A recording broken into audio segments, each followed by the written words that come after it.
மணப்பெண்ணின் பிரத்யேகமான திருமணம் Vivaha the Chennai silks. Summer holidays வந்தாச்சு, நம்ம ஜிடி ஹாலிடேஸும் வந்தாச்சு. GT holidays, south India's number 1 travel brand. பழைய நகையை கொடுத்து வைட் 11 மந்த்ஸ்ல அதே அடைக்கு புது நகையை எடுத்துக்கோங்க. எக்ஸ்ட்ராவா ₹1 தர வேண்டாம். Magic old gold exchange.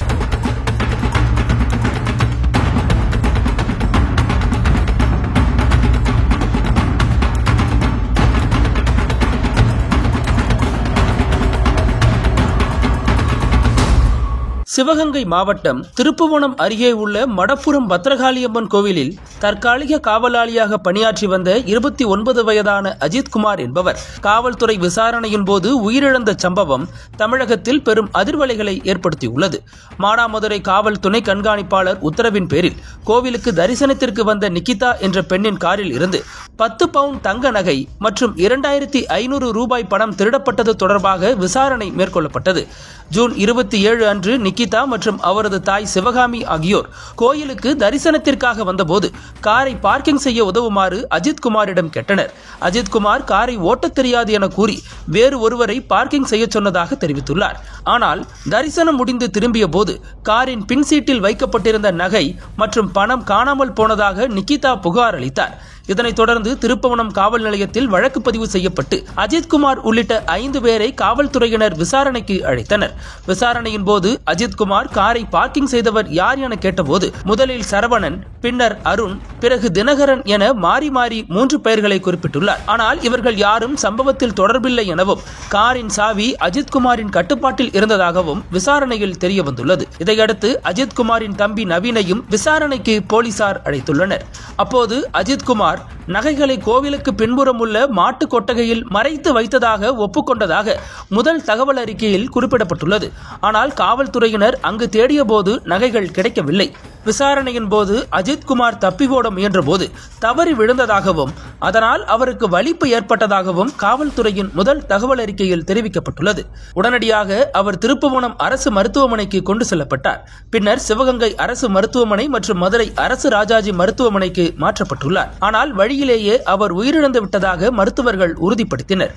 Madurai Rajaji அரசு மருத்துவமனையில் நடத்தப்பட்ட பிரேத பரிசோதனையில் அஜித்குமாரின் உடலில் 18 முதல் 30 இடங்களில் காயங்கள் இருந்தது உறுதியானது. குறிப்பாக கழுத்து பகுதியில் ஆழமான காயம் மற்றும் மூளையில் இரத்த கசிவு இருந்ததாக முதற்கட்ட அறிக்கை தெரிவிக்கிறது. இது அவரது மரணத்திற்கு காவல்துறையின் கடுமையான தாக்குதல் காரணமாக இருக்கலாம் என சந்தேகிக்கப்படுகிறது. இந்த அறிக்கை காவல்துறையின் வலிப்பு காரணமாக மரணம் என்ற வாதத்திற்கு முரணாக உள்ளது. இது பொதுமக்கள் மற்றும் அரசியல் தலைவர்களிடையே கடும் அதிருப்தியை ஏற்படுத்தியுள்ளது. அஜித்குமாரின் மரணம் காவல்துறை விசாரணையில் ஏற்பட்ட கொடூர தாக்குதலால் நிகழ்ந்ததாக அவரது உறவினர்கள் குற்றம் சாட்டியுள்ளனர். இதனால் திருப்புவனம் காவல் நிலையத்தை உறவினர்கள் முற்றுகையிட்டு ஆர்ப்பாட்டம் நடத்தினர். மடப்புரம் பகுதியில் கடைகள் அடைக்கப்பட்டு எதிர்ப்பு தெரிவிக்கப்பட்டது. மதுரை உயர்நீதிமன்ற கிளை இந்த வழக்கை தாமாக முன்வந்து விசாரிக்க முடிவு செய்து சாதாரண வழக்கில் கைது செய்யப்பட்ட ஒருவர் மீது ஆயுதங்கள் இல்லாத நிலையில் ஏன் இத்தகைய தாக்குதல் நடத்தப்பட்டது என கேள்வி எழுப்பியுள்ளது. இந்த சம்பவம் தொடர்பாக 6 காவலர்கள் பணியிடை நீக்கம் செய்யப்பட்டனர். மேலும் வழக்கு சிபிசிஐடி விசாரணைக்கு மாற்றப்பட்டுள்ளது. சிவகங்கை மாவட்ட காவல் கண்காணிப்பாளர் ஆசிஷ் ராவத் உத்தரவின் பேரில் உயர் அதிகாரிகள் இந்த விவகாரத்தை ஆராய்ந்து வருகின்றனர். மனிதநேய மக்கள் கட்சி தலைவர் ஜவாஹிருல்லா எம்எல்ஏ அஜித்குமாருக்கு நீதி கிடைக்க வேண்டும் என வலியுறுத்தியுள்ளார். அதிமுக வழக்கறிஞர் பிரிவைச் சேர்ந்தவர்கள் உயர்நீதிமன்றத்தில் முறையீடு செய்து இந்த வழக்கை தாமாக விசாரிக்க கோரியுள்ளனர். சமூக ஊடகங்களில் காவல்துறையின் முதல் தகவல் அறிக்கை பொய்யானது என பலரும் குற்றம் சாட்டி வருகின்றனர். அஜித்குமாரின் மரணம் காவல்துறை விசாரணைகள் நிகழ்ந்த முறைகேடுகள் குறித்து கடுமையான கேள்விகளை எழுப்பியுள்ளது. பிரேத பரிசோதனை அறிக்கை காவல்துறையின் விளக்கத்திற்கு மாறாக அஜித்குமார் கடுமையான தாக்குதலுக்கு ஆளானதை உறுதிப்படுத்துகிறது. இந்த சம்பவம் காவல் நிலையங்களில் விசாரணை முறைகளை மறு ஆய்வு செய்ய வேண்டிய அவசியத்தை மீண்டும் மீண்டும் வலியுறுத்துகிறது. அஜித்குமாரின் உறவினர்கள் மற்றும் பொதுமக்கள் நீதி கோரி போராடி வரும் நிலையில் இந்த வழக்கு முழுமையான விசாரணைக்கு உட்படுத்தப்பட்டு உண்மை வெளிவர வேண்டும் என்ற கோரிக்கை வலுத்து வருகிறது. நக்கீரன் டிவிக்கு சப்ஸ்கிரைப் செய்யுங்கள். உங்கள் ஆதரவே எங்கள் பலம்.